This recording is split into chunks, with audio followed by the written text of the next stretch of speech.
Dan kepada warganet Maledes yang ini, jangan lupa bawa kamusmu kalau kamu mau berak ke Jamban, karena kosakata sewu itu tertulis di dalam kamusmu sebagai bahasa Jawa, dan bahasa Jawa itu digunakan di Maledes untuk pergi berak ke Jamban, ya. Mari kita gas.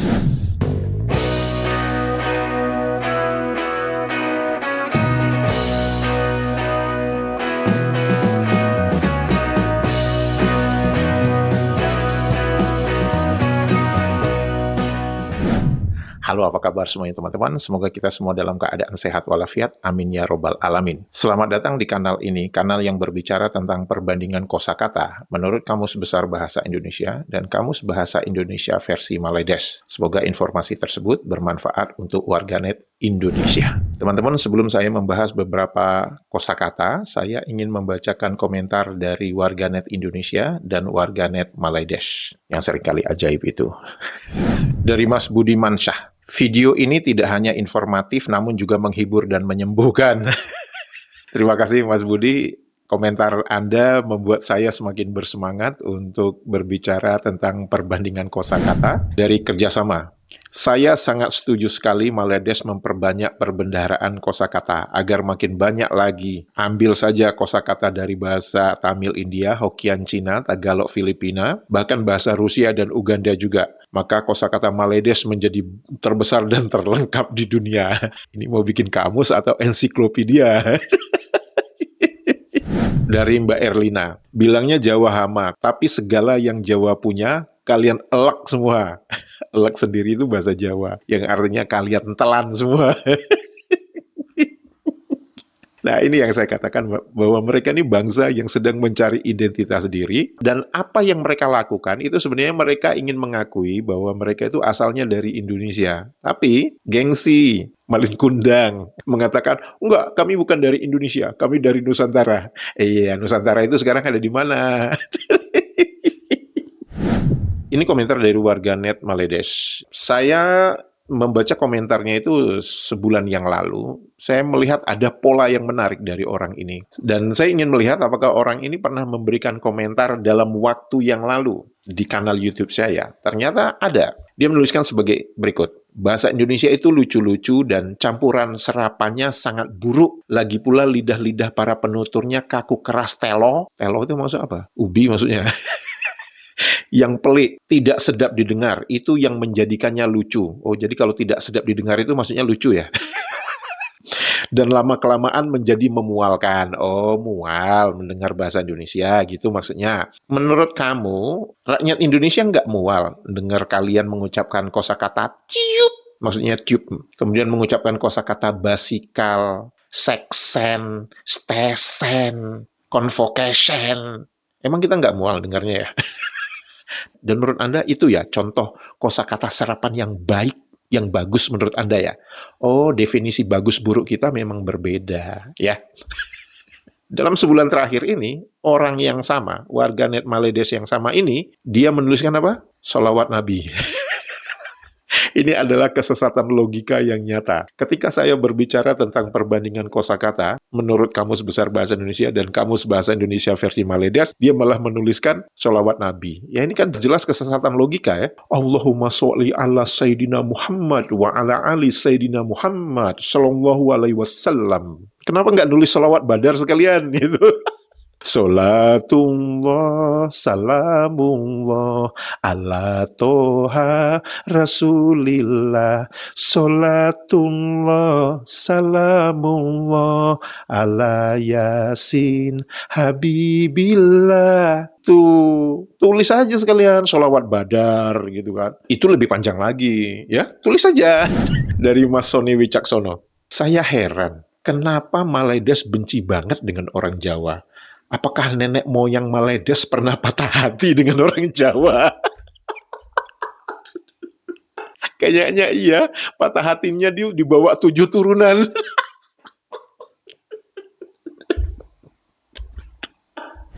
Kosakata pertama yang ingin saya bahas adalah jajal. Jajal menurut Kamus Besar Bahasa Indonesia itu mempunyai definisi coba, uji, tes. Dan teman-teman, saat ini kan sudah ada namanya teknologi kecerdasan buatan. Dan saya yakin warganet Maledas itu kan katanya mempunyai teknologi kecerdasan buatan yang lebih maju ketimbang Indonesia. Nah, kalau kita menggunakan informasi dari teknologi kecerdasan buatan tentang kosakata jajal, maka saya mendapatkan informasi sebagai berikut. Jajal diserap dari bahasa Jawa kuno, kawi, dengan makna awal coba atau usaha. Bukti ini tercatat dalam Kamus Jawa Kuno Indonesia karya Zoetmulder dan Robson tahun 2006, serta referensi leksikografi Jawa lainnya seperti Kamus Jawa Perancis pada tahun 1870 dan Jawa Belanda pada tahun 1901.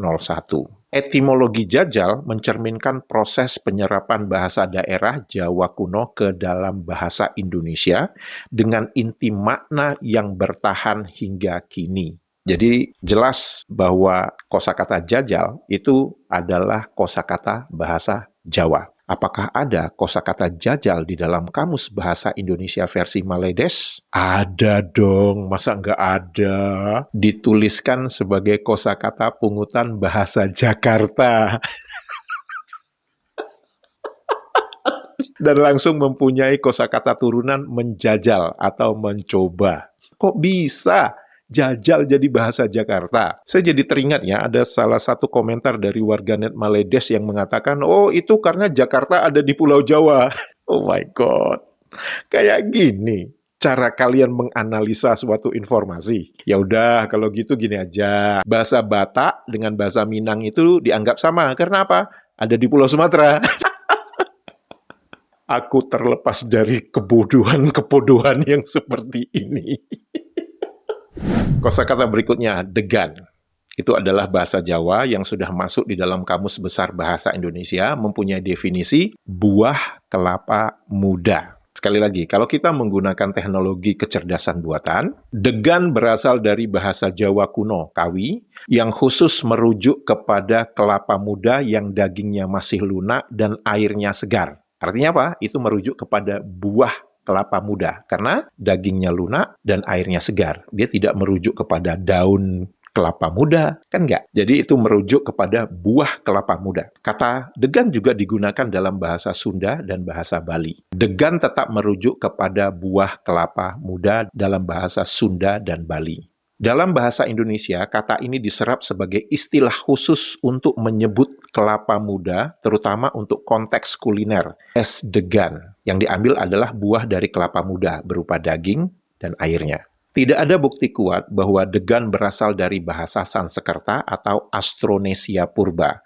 Kata ini lebih mungkin merupakan perkembangan alami dalam bahasa-bahasa Nusantara, khususnya rumpun Jawa, Sunda, Bali.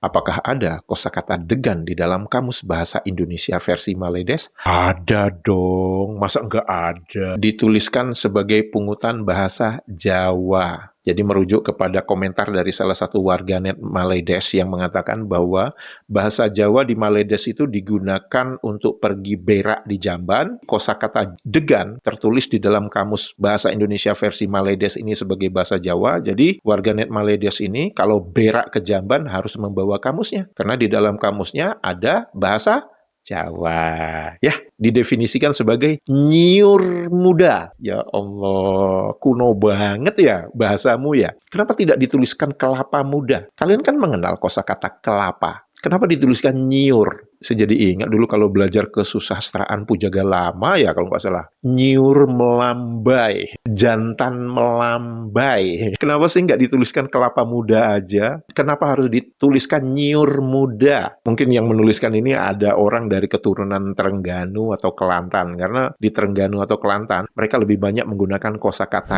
nyiur. Kosakata berikutnya adalah sewu. Itu adalah bahasa Jawa yang tertulis di dalam Kamus Besar Bahasa Indonesia dengan definisi 1000. Sekali lagi, kalau kita menggunakan teknologi kecerdasan buatan, kita bisa mendapatkan sejarah atau fakta yang menarik tentang kosakata sewu ini sendiri. Sewu itu adalah bahasa Jawa kuno dengan maksud arti 1000. Dalam konteks budaya Jawa, sewu sering digunakan secara hiperbolis untuk menyatakan jumlah yang sangat banyak, bukan secara harfiah 1000. Contohnya pada nama Candi Sewu, kompleks candi dengan 249 candi tetapi disebut 1000 sebagai simbol kelimpahan. Candi Sewu ini adalah kompleks candi Buddha abad ke-8 di Jawa Tengah. Awalnya bernama Manjusri Gra. Gra itu kita tahu bahwa menjadi Graha. Graha itu adalah rumah. Jadi maksudnya rumah Manjusri.